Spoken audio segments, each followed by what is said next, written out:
Qu'on peut être dans le flow avec une IA, Mhm. avec un ordinateur qui Mhm. va créer. Est-ce que tu imagines quelque chose comme ça? Mhm.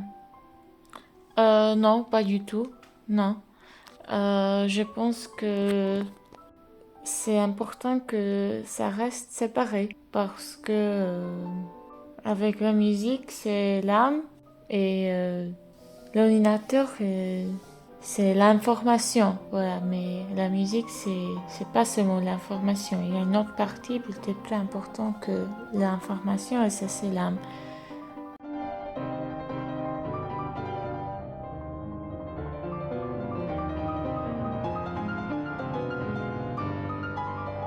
Je joue le piano, je m'appelle Anna Odeni. J'ai 21 ans. Je suis un enfant de les immigrants aux États-Unis. Du coup, c'était très important pour mes parents que je vais avoir une profession, un travail pour ma vie. Parce que pour eux, la vie était compliquée. C'était pas facile pour eux. Et du coup, apparemment, j'ai eu du talent avec la musique. Et c'est pas qu'ils ont décidé que je vais faire la musique toute ma vie, mais c'était une décision un peu collective. Mais c'était un chemin, c'était difficile la musique. Et bien sûr que c'est pas fini, mais c'est pas facile.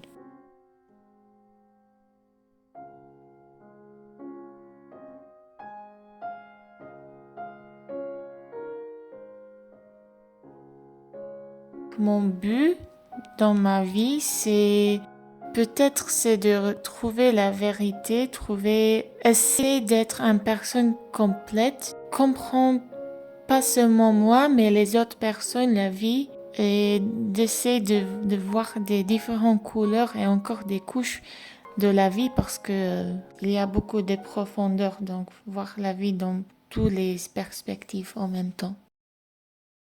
J'ai fait la musique depuis j'ai 5 ans.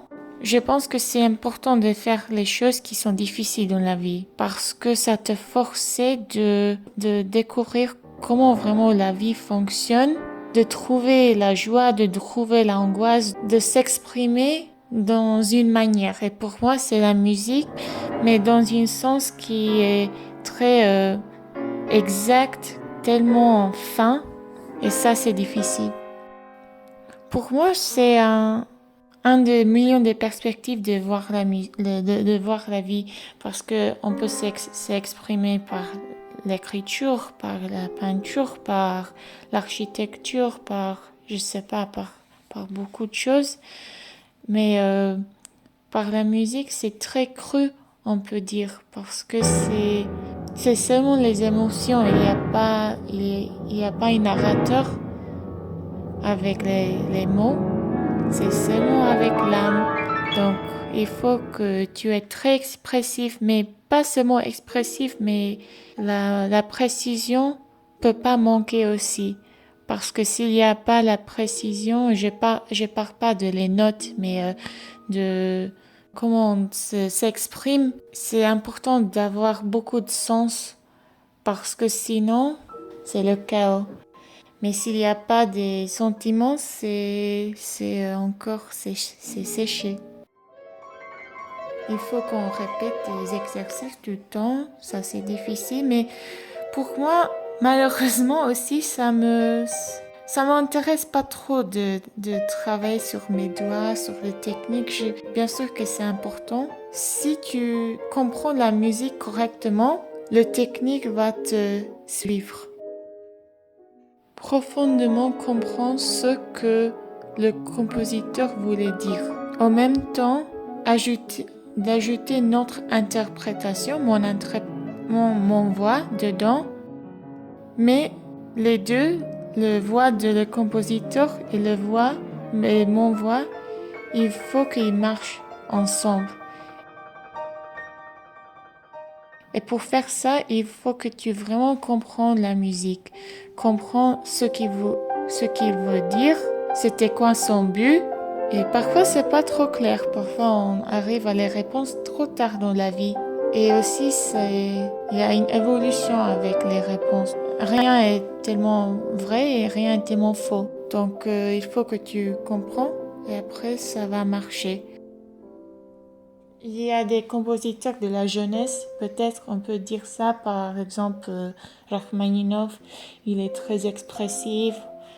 Avec l'âge, on apprécie peut-être plus en plus Bach, Beethoven. Les compositeurs aussi, ils sont très profonds, mais la profondeur, il faut qu'on cherche pour la profondeur, c'est pas assez explosif, c'est plus distingué peut-être et un peu plus, c'est plus fin.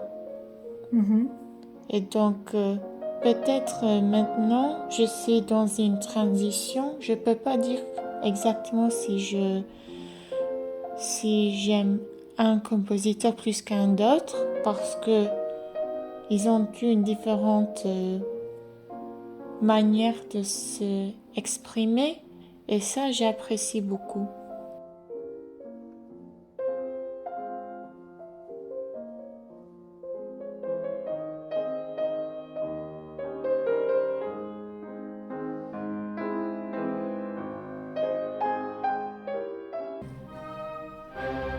Avec l'orchestre, c'est pas exactement un travail collectif parce que il y a vraiment le soloiste et il y a l'orchestre. Et bien sûr, quand on travaille ensemble, mais en même temps, il y a cette séparation. Et bien sûr qu'il faut que j'écoute à l'orchestre et faire la communication avec le dirigeant. Ça, c'est important. Le chef d'orchestre. Ça, c'est important. Ça, c'est...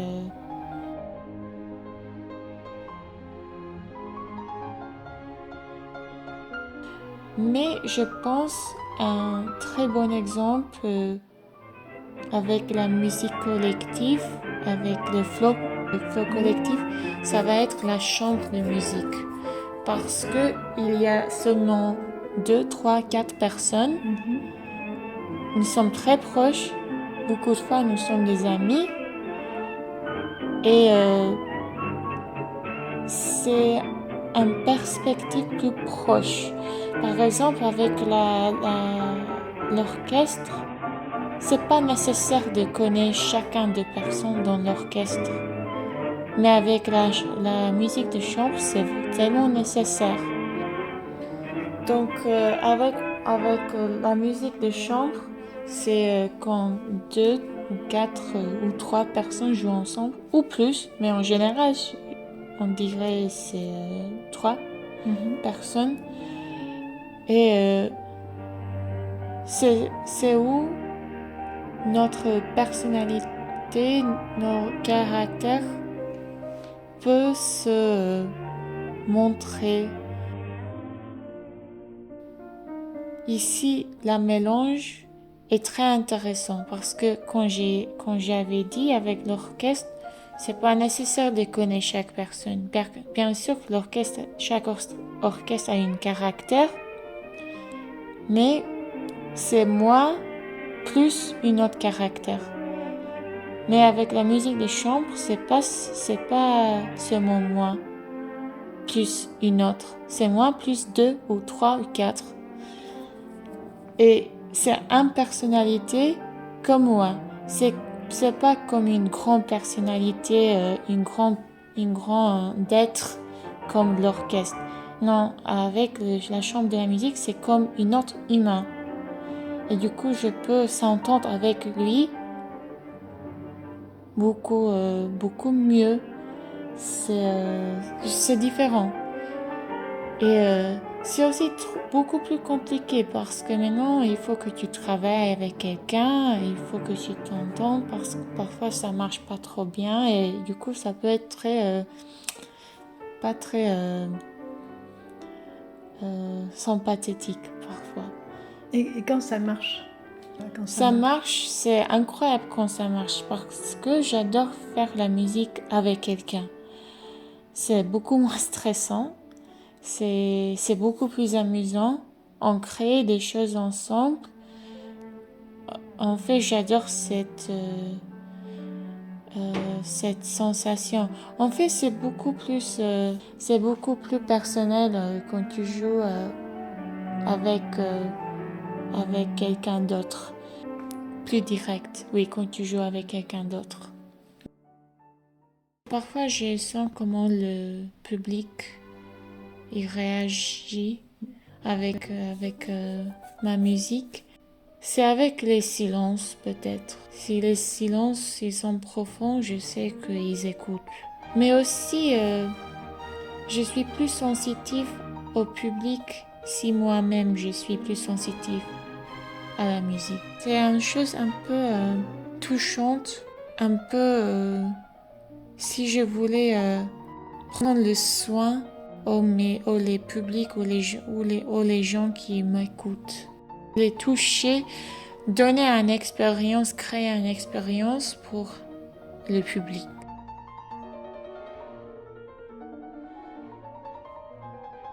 J'ai eu une expérience très intéressante il y a peut-être 1 an. J'ai joué un concert dans un musée, mais il n'y avait pas un vrai public. Les gens, ils passent, ils me regardent quelques secondes et j'ai réalisé que personne vraiment m'écoute. Et tout d'un coup, je m'ennuie. Et j'ai réalisé que vraiment, c'était un problème parce que j'ai réalisé que j'ai fait la musique pour les autres et pas pour moi-même. Et j'ai décidé qu'il faut que je change ça. Et j'ai décidé de changer ça avec par essayer d'aimer la musique beaucoup plus, de aimer la musique avec une profondeur que j'ai jamais eue. Mais bien sûr, ça va prendre le temps. C'est pas une chose pour un jour, c'est pour la vie entière.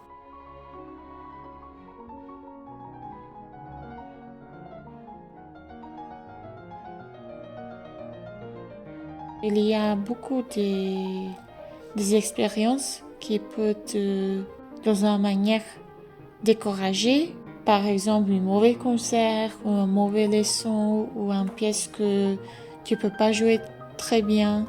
Donc, c'est pas forcément les concours. En fait, moi, j'adore les concours parce qu'il y a un but et parfois tu joues tellement bien et tu gagnes rien. Et parfois, je joue mauvais et je gagne. Donc, c'est un peu par hasard. On ne sait jamais avec les concours.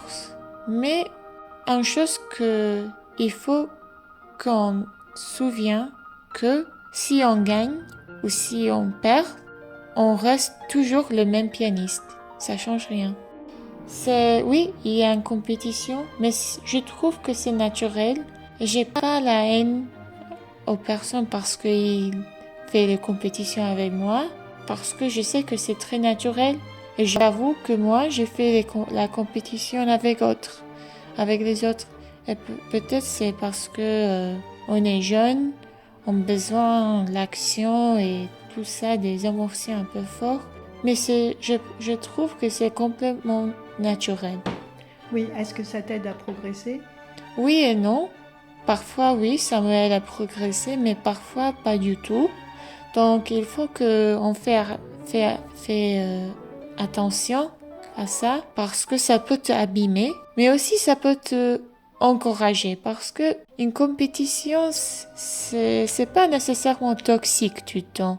Il y a des gens, des musiciens chez moi, chez l'école où j'ai fait mes études, qui m'inspirent beaucoup. Et bien sûr, j'ai fait une compétition avec eux, mais c'est pas une compétition mauvaise. C'est parce que je les respecte. Je trouve qu'il y a beaucoup de la vérité dans leur art. Et du coup, je voulais être comme eux. Je voulais s'exprimer comme eux. Et j'essaie d'être comme eux, mais c'est pas la jalousie forcément, c'est un respect. C'est stimulant, mais parfois on s'entend mieux avec quelques artistes que l'autre. Parfois on comprend leur âme, leur manière de s'exprimer Et ça rend une bonne flow, une bonne compétition. Mais c'est un peu difficile avec les autres, parfois, parce que chacun s'exprime dans de différentes manières. Et c'est comme on choisit des amis. Parfois, c'est plus difficile d'être ami avec quelqu'un. Et c'est pas leur faute, c'est pas notre faute, c'est parce que c'est comme ça. Et donc, c'est la même chose avec la musique, avec le flow.